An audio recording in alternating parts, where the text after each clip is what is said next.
Well guys, I'm home for the weekend, so let's go get something done. Well, what did we learn? I don't want to be a fabricator anymore. At least it popped the breaker before it completely wrecked everything. Well, we now have it propped up in the air by the skid steer, and we put a few boards in there just for extra safety. And we're gonna scrape off if he doesn't hurt himself.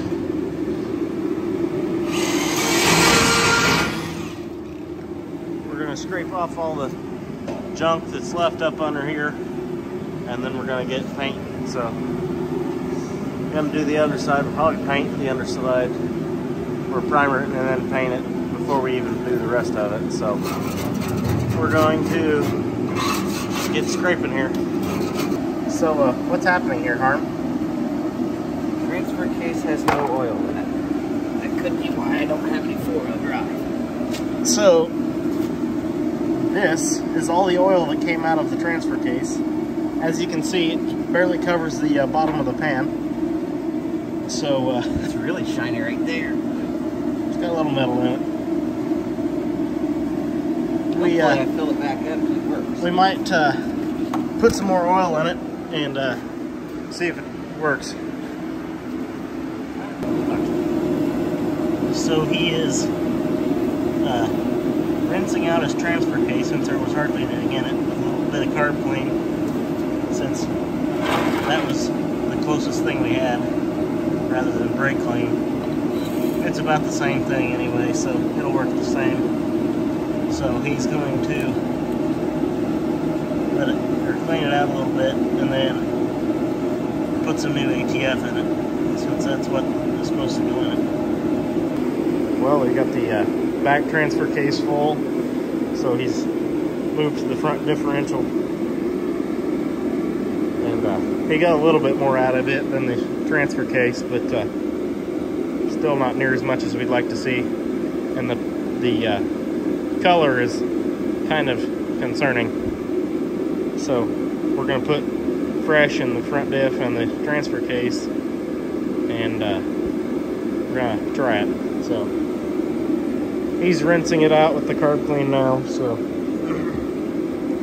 we've got the Nipco pointed at the side of the truck to try to get some of the snow melted off of it and whatnot, because he ended up having to go plow a couple days ago.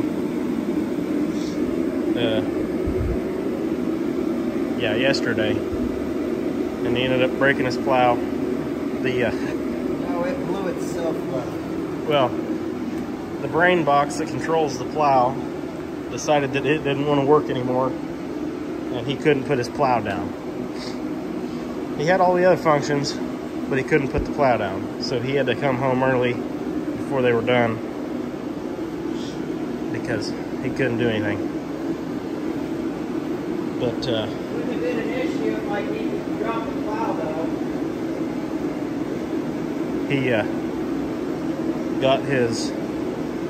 he got the new one ordered, and it should be here before it snows the next time, so we should have it back for up when it snows again, so that's good.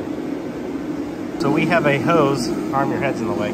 We have a hose run from right here into the transfer, or into the differential up here, so we can get to it easier. And our 8090 spent a little time in front of the Nipco to get it warmed up a little bit so it'd flow, since it's 19 degrees outside.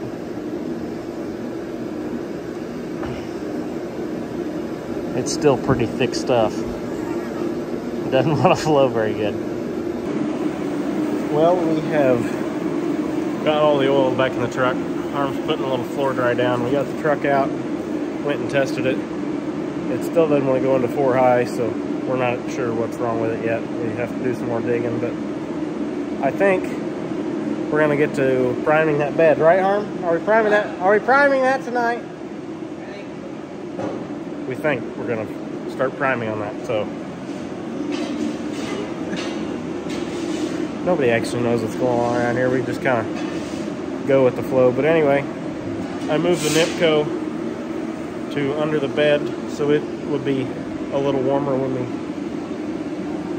get over there to work on it. So I don't know if we're just going to do the bottom tonight or what he's got planned. But are we doing the whole thing tonight or just the bottom? Probably just the bottom for now. He talks too soft, so I'm sure you didn't hear him. So it's probably just the bottom, at least for now. So stay tuned. You did a terrific job. So we have another rust hole here that we kind of forgot about, and we at first we just thought we were going to cover it up with a toolbox, so we were just going to leave it there because it's kind of out of our best interest to patch it since it was right out of where our metal was going to be. So and we've now decided that we're going to patch it in because Harm's not going to put a toolbox here for right now. So we're cutting another piece of diamond plate and we're going to cut this out and slap it in there. So we're not painting yet. So we're still fabricating.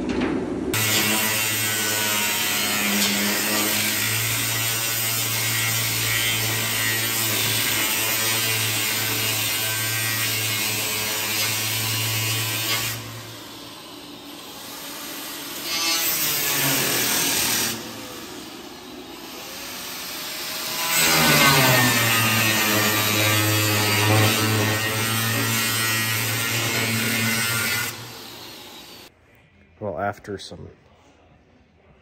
it's probably been an hour and a half since I said we were ready to paint, right? I think we're actually ready this time. We've got the whole bed blown off with the air compressor, and then I've wiped down everything inside the cabinet, and then the side here, can't see it, the side here with the paint thinner and a paper towel. And I think that we're ready to paint now. Right?